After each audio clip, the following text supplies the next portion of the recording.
Bien, en esta parte del programa nos está acompañando Fernando Castillo Torres, él es director general de la Dirección de Gestión Social del Ministerio de Energía y Minas, y también se incorpora para comentar sobre un tema de importancia como Lima ha sido sede justamente de la Conferencia Global de la Iniciativa para la Transparencia de las Industrias Extractivas EITI, donde intervinieron alrededor de 70 países y más de 1.300 representantes gubernamentales, empresarios de industrias extractivas y miembros de la sociedad civil. Manuel Bernales también nos va a acompañar en esta parte del programa justamente para comentar eso. Fernando, buenos días y te agradezco la amabilidad de compartir con nosotros a través de Enlace Regional y RCR, Red de Comunicación Regional. Muy buenos días, mi querido José, muy buenos días a todo el público de Radio Escucha y muchas gracias por la oportunidad de poder compartir algunos momentos y tocar estos aspectos que son de relativa importancia para el país. ¿Cuál ha sido la importancia de esta conferencia global de la iniciativa para la transferencia de industrias extractivas EITI? O sea, Perú es un... Yo partiría más bien por explicarle a los radioyentes qué cosa es el EITI. Claro. Ok, sí, el EITI es una plataforma multiactor, una plataforma en donde participan estados, ¿Ya? participan empresas y participa sociedad civil del mundo entero.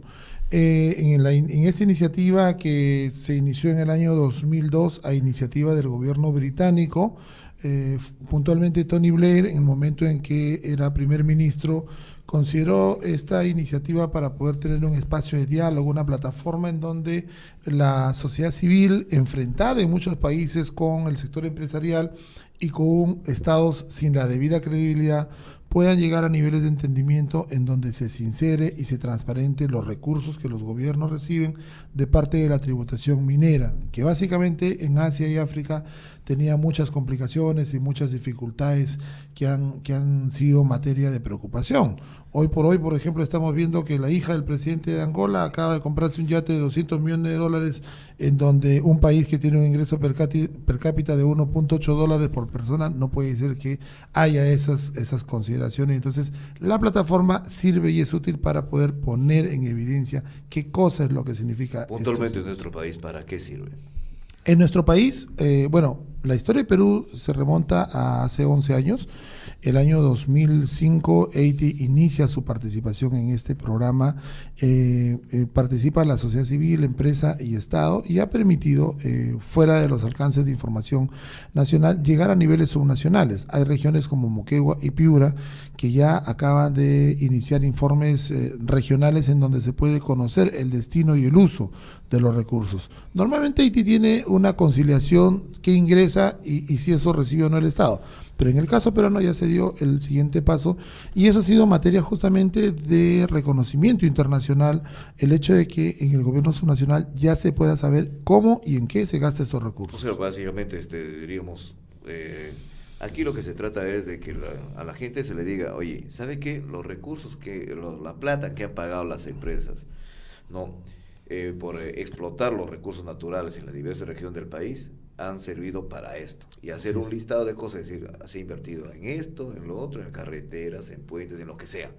Entonces la población tiene que saber entonces a dónde ha ido a parar ese recurso. Es una instancia más de fiscalización entonces, en la práctica. Más que en la práctica, esta información uno la puede encontrar en una web del Estado peruano. Uno va al MEF y encuentra cómo se está gastando día a día los recursos en general por todas las fuentes. Sin embargo, esta plataforma y esa separación de la información permite que el poblador no solamente lo conozca, sino tenga la convalidación de parte de la sociedad civil. Ahora, digo una cosa, para estos efectos de información. No todas las personas tienen pues la posibilidad de hacer un seguimiento en la página amigable del MEF, ¿no? Por lo mismo es que entran iniciativas, porque no todos pueden hacer. Cierto nivel más o menos de entendimiento de estas cosas. Bastante rebuscados son los links. Claro, entonces ahora, si nosotros podemos decir que se está informando a la población, ¿a través de qué mecanismos se informan? Porque una cosa es que estén ahí los informes, otra cosa es que le llegue a la población para que los conozca, para que los lea, ¿no? Y para que los evalúe en todo caso. Voy a poner un caso ejemplo, Piura. Piura tiene una red de sociedad civil constituido por 46 instituciones entre gremios, comunidades, gremios empresariales como la Cámara de Comercio, los colegios profesionales, lideran las ONGs a través de CIVCA. Y con ellos, por ejemplo, una vez que se ha terminado este informe, efectivamente, tal como lo mencionas, Carlos, uno cuenta con toda esa información en la web, pero un poblador de a pie en un país que no tiene mucha penetración de Internet no puede llegar a eso. ¿En qué consiste el proceso? Los conflictos están en zonas rurales. Así es. Y en zonas rurales pues, no hay tenemos acceso al ese Internet, acceso, o si lo hay, es es a través muy de la limitado. radio o boca a boca, ¿no? Así Entonces, y esta información debería circular. Entonces, mi pregunta es por eso que ¿qué mecanismos se emplean para que esta información? Así es. Porque se suelen hacer, y esto es la crítica permanente que se hace, por ejemplo, a las organizaciones no gubernamentales, que hacen unos hermosos informes, bien anilladitos, bien empastados, todo, pero hacen 30 personas. hacen 100 copias de eso o 200 copias que se distribuyen para algunas bibliotecas y queda allí más que para la justificación nada más del recurso invertido. Sí, en este caso, entonces, para que esto sirva, tendría que ser masivo. Así es. Esa es una preocupación válida y efectivamente yo mencionaba la red de Piura como un ejemplo, por cuanto a partir de esta constitución y esta conformación de organizaciones se ha diseñado un plan de difusión que incluye justamente un conjunto de eventos en las localidades en donde se ha generado el recurso, en primer lugar. En segundo lugar, el Ministerio de Energía y Minas está imprimiendo estos informes en un número de 3.000 ejemplares para poder llegar a varias localidades en donde se ha hecho esta primera parte. Entendiéndolo como un documento que es voluntario, de hecho, hay unos niveles de alcance que, por ser el primer informe, probablemente no lo satisfaga completamente. Pero el acuerdo que ha habido con empresas y sociedad civil es que todos estos elementos sean completamente difundidos durante el resto de este año. En tanto realmente, ¿cuánto ayudaría en manejo de conflictos que llegar a la población, o sea, el sector llegar a la población, a una zona de influencia directa de un proyecto?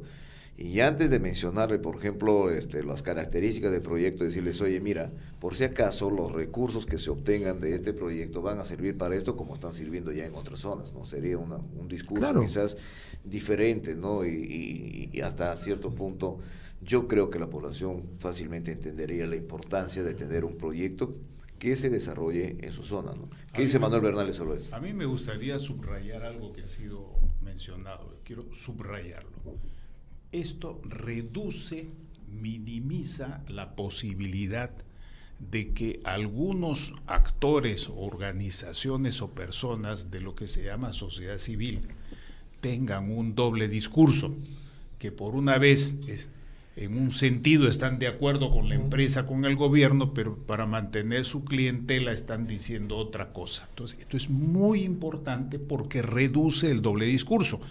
También puede reducir el doble discurso de la empresa. Por ejemplo, la empresa dice, nosotros estamos colaborando, pero están dando hasta cierto punto, hasta cierto momento, dádivas. Entonces la gente sabe que una cosa es dádiva y otra cosa es inversión de acuerdo a responsabilidad social y a índice de desarrollo humano.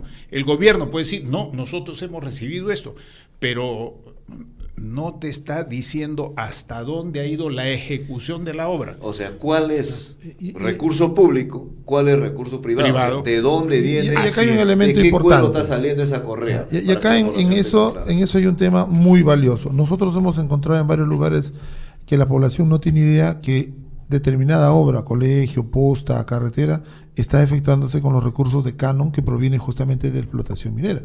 Y tenemos muchos alcaldes que en la mañana salen a protestar contra la compañía y en la tarde salen a exigir canon. Y entonces, ese doble discurso que Manuel expresa, justamente una iniciativa de esta naturaleza, está ayudando en dos regiones que tienen un alto nivel de generación de recursos. Tenemos ya avanzadas las conversaciones, los diálogos, las coordinaciones con Loreto y con Arequipa. Estimamos que en los próximos 3 meses deben ser 2 regiones más que se puedan incorporar a la plataforma. En Loreto hay una enorme demanda por conocer efectivamente qué se hace con los recursos que se genera el petróleo, qué se hace con el dinero que el oleoducto genera por tránsito, qué cosa es lo que se hace puntualmente con sin ánimo de hacer aguafiestas, yo diría, ¿por qué no se hace un EITI para las ONGs? Para que también transparenten en qué gastan sus recursos. Bueno, en eso hemos estado hablando el otro día y fue una de las preguntas que hice a mis queridos amigos y amigas organizadoras de un diálogo interesante que acaba de realizarse paralelamente a EITI, que me quitó tiempo para poder asistir todo el tiempo a EITI en la Universidad Católica, porque resulta que el Estado da cuenta, transparenta, publica, está en la obligación. Las empresas, idem, lo mismo, pero las ONGs no. Entonces, la transparencia debe ser igual para todos. Entonces, yo quiero subrayar eso también, pero añadir una cosa más, otro elemento más. Algunos sectores de la sociedad civil, algunas organizaciones que antes veían esto con mucha desconfianza, hoy día están tan entusiasmados que quieren meter en EITI, ya todo, quiere que EITI sea el 169, la consulta previa, quiere que sea el gobierno electrónico. El debate nacional, el debate internacional, ¿no? Así es. Lo que Manuel expresa es cierto, como ha empezado a funcionar. Primero, hay elementos que hay que rescatar acá y resaltar. En principio, esta es la única actividad extractiva en el país que transparenta sus ingresos. No lo hace la pesquería, no lo hace la forestación, no lo hace ninguna de las actividades extractivas bajo un elemento de consenso de las tres partes. Segundo, que efectivamente, como de una u otra forma ha venido funcionando, son 49 países que estaban antes de esta conferencia, y en esta conferencia hemos aprobado el ingreso de República Dominicana y Alemania, uno de los miembros del G7, con lo cual ya son 3 G7 que ingresan a Haití. Y es que ahora ha aparecido ya muy fuerte en el contexto internacional que los gastos vinculados a proyectos ambientales tengan que transparentarse, que los gastos vinculados a la responsabilidad social de las empresas y los acuerdos con comunidades tenga que también ser visto por Haití, porque la plataforma para lo que son los recursos ha venido funcionando. Entonces, como esto ha funcionado y como efectivamente hay recursos de la cooperación internacional de los países que están dispuestos a seguir apoyando y aportando para que esto funcione, bueno, es cierto, hay muchas organizaciones que ahora se están intentando Perdón, ¿y cómo recogemos las experiencias de otros países y las aplicamos en el Perú? O sea, considerando justamente lo que tú mencionabas, ¿no? O sea, hay un conjunto de experiencias a nivel gubernamental, a nivel de acciones privadas y acciones públicas. ¿Cómo recogemos algunas experiencias que puedan aplicarse? Acá hay una cosa curiosa, y cuando lo hemos dicho, cuando lo decíamos hace 2 o 3 años en Perú, nadie nos lo creía, y ahora el que lo diga el mundo entero ha significado un reconocimiento para lo que se podía haber hecho en estos últimos 2 o 3 años con la iniciativa con mayor intensidad. Nosotros estamos brindando asistencia técnica a Guatemala, a República Dominicana, y estamos a punto de firmarle a México. Y esta asistencia técnica, que también salimos en su momento en parte a Colombia, implica que lo que el Perú ha avanzado en estos últimos 10 años en Haití está por encima de lo que otros países hayan podido avanzar.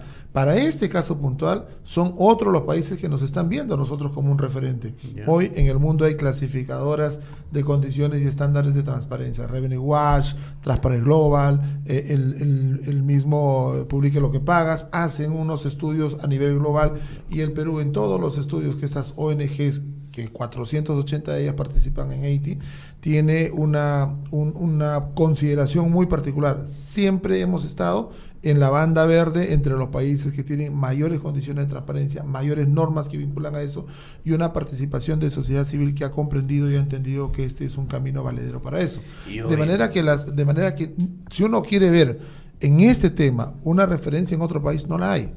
Pero no debería ser una regla, acaso, a ver, que para participar en el Haití todos deberían tener la misma obligación de transparentar sus recursos. Por ejemplo, me dicen que participan infinidad de ONGs, pero entran así, con membrete y todo, pero sin transparentar qué cosa es lo que hacen con sus recursos ellos. Entonces, efectivamente, para que la cosa sea mucho más equitativa, estas ONGs, ahora lo que nos responden cuando siempre decimos esto en los medios de comunicación, es que ahí está el APSI, la Agencia de Cooperación Internacional en el Perú, ¿no?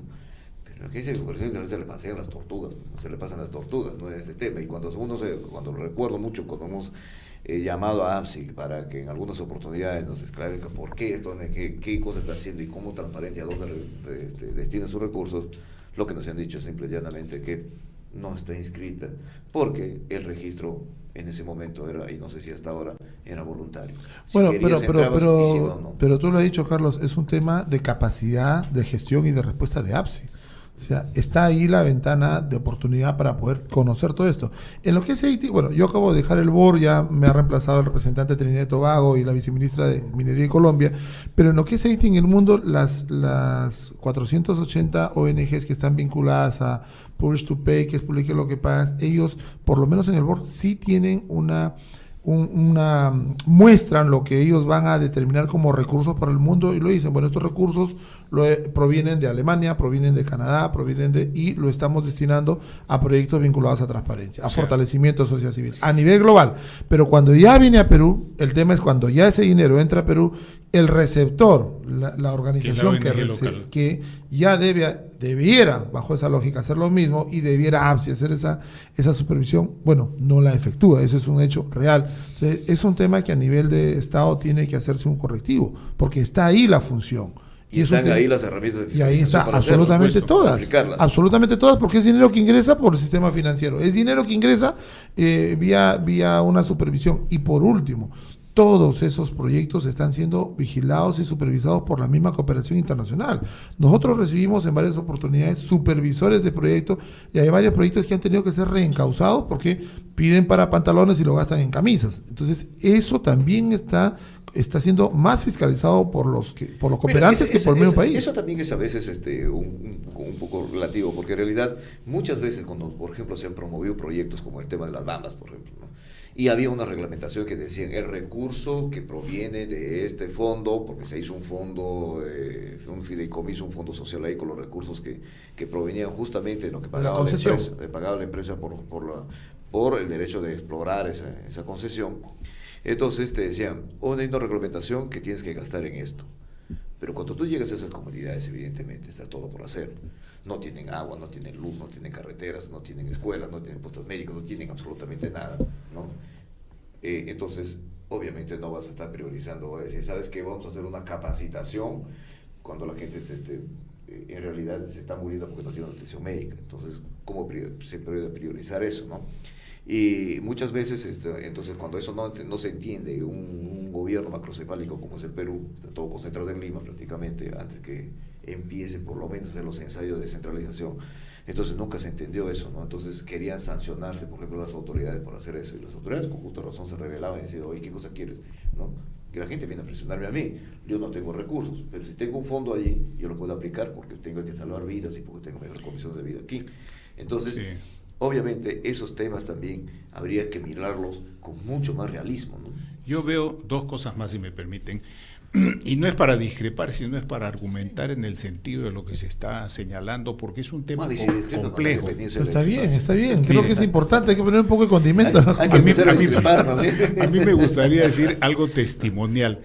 Yo estuve a cargo de gestión social 6 meses, entre marzo y agosto del año 2012, y me tocó organizar como Secretaría de ITIC la conferencia internacional en la cual se le da al Perú su papel, su cartón certificado de país cumplidor. Y que lo recibió el presidente de la República. En febrero de 2012 fue eso, fue una sesión de board. Bueno, en esa sesión ni siquiera la gente nacional, no todos, no quiero decir nombres tampoco, algunos ni siquiera querían dejarme entrar porque no entendían este asunto ni les importaba. Alguna de esas resistencias Fernando todavía la sufre, pero entre ese momento y el momento actual yo creo que se ha avanzado muchísimo, tanto dentro del Ministerio de Energía y Minas cuanto en otros ministerios. Sin embargo, yo quiero señalar 2 limitaciones que me parece que es muy importante trabajar. La primera, con partidos políticos. Es cierto que estamos en un momento electoral, en un proceso complejo, turbio, etcétera, como ya se ha dicho hace un rato acá en la mañana.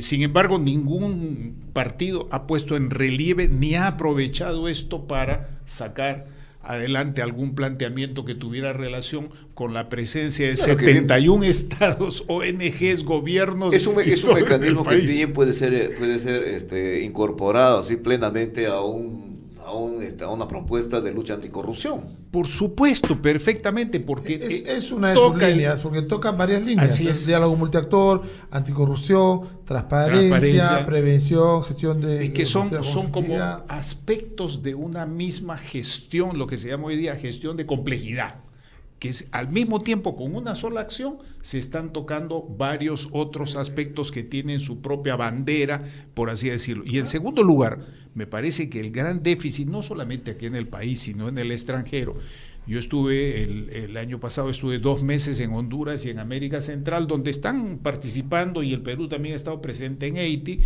Incluso uno de los exministros de Energía y Minas, cuando trabajaba en el Banco Mundial, era asesor para uno de los países, Honduras, en el tema de Haití, cuando hace 15 años estaban empezando, y falta trabajar con periodistas. No lo digo solamente en el caso del Perú, que se ha avanzado en esto sin duda, sino que junto con el tema de que si hay transparencia como una lluvia y no tienes paraguas, todos se mojan. Transparente Estado, transparente empresa, transparente ONG. 2, mayor difusión de eso para que pueda haber una mejor respuesta más rápida a condicionarse a estos aspectos y a usarlos en forma práctica en la gestión pública, porque tal como están saliendo de la Secretaría y a los periodistas. Si vamos por un elemento práctico del debate aquí en el país. Hemos escuchado, creo que desde que hemos estado en el colegio todos, ¿no?, el discurso ideologizado que decía, por ejemplo, las transnacionales están llevando las riquezas del país, ¿no? Y hasta ahora se sigue repitiendo, fundamentalmente en las zonas de conflicto, donde están asentados los principales proyectos extractivos en el país. Este tema, ¿no? No permitas que las transnacionales vengan y te lleven tus recursos, porque se enriquecen, solo dejan miserias. Entonces, si ese es el discurso, ya este es un mecanismo y aquí hay una forma de... Ese es un momentito. Sí, así es. Oye, claro, es más, tu carretera has hecho con este recurso, colegio, la energía, el agua. Lo que prenda llegando a tu casa es producto de esto, ¿no? Y otra cosa que mucha gente no sabe, muchas de estas grandes inversiones se hacen levantando, como se dice, dinero de la banca. Bueno, la banca mundial no le presta a ninguna de estas grandes inversiones ni un centavo si no cumple con requisitos técnicos, financieros y ambientales y sociales y de transparencia. Hoy ya está haciendo uno de los insertos que está planteando OCDE en su próxima discusión en París en junio. ¿Cómo es que los países están avanzando en transparentar? Auditar y transparentar, que son 2 elementos, porque la auditoría como tal es un tema cerrado, basado en informes que pueden ser públicos o no, pero la transparencia no. Sencillo. Mira todos los presidentes regionales que están presos en este momento por manejo de recursos. Bueno, y los que no están presos están en proceso. Pero por supuesto que sí. Entonces, y si ponemos elementos muy prácticos, el Encañada en Cajamarca, por ejemplo, ¿no? ¿Cuántos años ha recibido Canon y cuánto de dinero ha recibido? 500 millones, 600, 700, 1.000 millones. ¿Y qué cosa han hecho con eso? El estadio más grande del mundo. No, una plaza de toros, donde eventualmente hay una corrida. Se usa 4 días al año. Para 10.000 personas, y han hecho cosas de ese no hay ni carneros. Pero por favor, ¿no? Y cuando tú te ibas a esa población, ¿no?, ya habiendo recibido tanto dinero, pues no tenías ni siquiera una calle pavimentada. Sí, en la línea de pobreza, ¿no? Y totalmente. Pero eso... en ese distrito, Manuel, con condición de causa te digo, a 15 minutos, subiendo nomás a los cerros ahí, había comunidades que tenían que sacar sus enfermos cargados en una silla, así, turnándose en el camino para venir cargando a traerlo a una posta médica, porque no tenían ni siquiera una atención médica. Hay un conjunto de obras, Carlos, si me permites. Todos esos recursos, ¿dónde se han ido? Pero el alcalde tenía, cuando venía a las reuniones, venía pues con un atuendo que fácilmente estaba entre los $5,000. Y en una 4x4. Pero por favor. De 70,000. Entonces, esos recursos para qué son entonces? Si hay ese mecanismo de transparencia, bienvenidos sean, pero lo que sí, la invocación en este caso que se haga es que en realidad no se queden en los archivos, sino que se transmitan, se difundan por todos los medios posibles para que la población entienda, porque los próximos años el Perú va a depender su desarrollo económico de la capacidad que tenga de desarrollar proyectos de inversión. Mira, por ejemplo, proyectos de inversión están trabados en este momento por los conflictos sociales y por esa desinformación sobre el uso de los recursos. La cantidad de localidades que se ha llegado y se ha encontrado obras inconclusas, que han sido obras que han tenido partidas completas, porque no puede empezarse una obra si no está debidamente certificado todo el presupuesto, y la población recibe la información del alcalde diciendo el gobierno central no me transfiere a la otra parte, cuando eso es completamente falso. Está su recurso completo por Canon y sin embargo no ha tenido todavía la condición para poderlo ejecutar. Entonces, sí es importante eso. Un reto que va a tener Fernando y todo el equipo nacional, sociedad civil, Estado, empresas que trabajan en esto, es en Loreto, donde sabemos, bueno, hay una reducción del canon, una pésima utilización anterior. Y un pésimo manejo, además. Pero además de eso, cero transparencia de las organizaciones de la sociedad civil, que ahora van a tener que transparentar, claro, sí, como se dice, va a ser transparentes, para usar mejor el español, sus relaciones, qué reciben y en qué gastan. Si tenemos ¿no? a las explicaciones que ha dado el presidente de Petroperú, por lo menos que pues, nos servirá para poner algunos pararrayos para que no lo caigan al tubo, ¿no? Que según él, un rayo eso es lo que ha roto el tubo y que generó el derrame de petróleo en el país. Ahora, una última cosa que me viene a raíz de... Hay algunos, a raíz de algo que tú dijiste, brevemente, hay algunos discursos que siguen siendo milenaristas. Y en estos días que se murió Humberto Eco en su novela El nombre de la rosa, habla de un movimiento, se desarrolla en un momento en que en la Edad Media están esperando la llegada del anticristo, el milenarismo, se va a venir abajo el mundo. Yo leí una página esta mañana muy tempranito y me parecía estar escuchando algunos de los discursos antimineros, antipetroleros y antiinversionistas.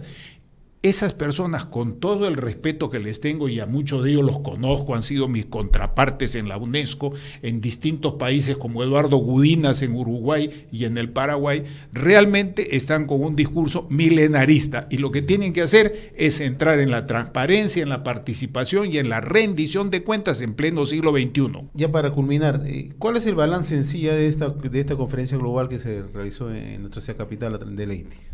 Bueno, primero que como balance podríamos mencionar en primer lugar que se logró concretar un hecho de reconocimiento internacional para el país con esta conferencia que por primera vez en su 7ª versión se desarrolla en uno de los países de América.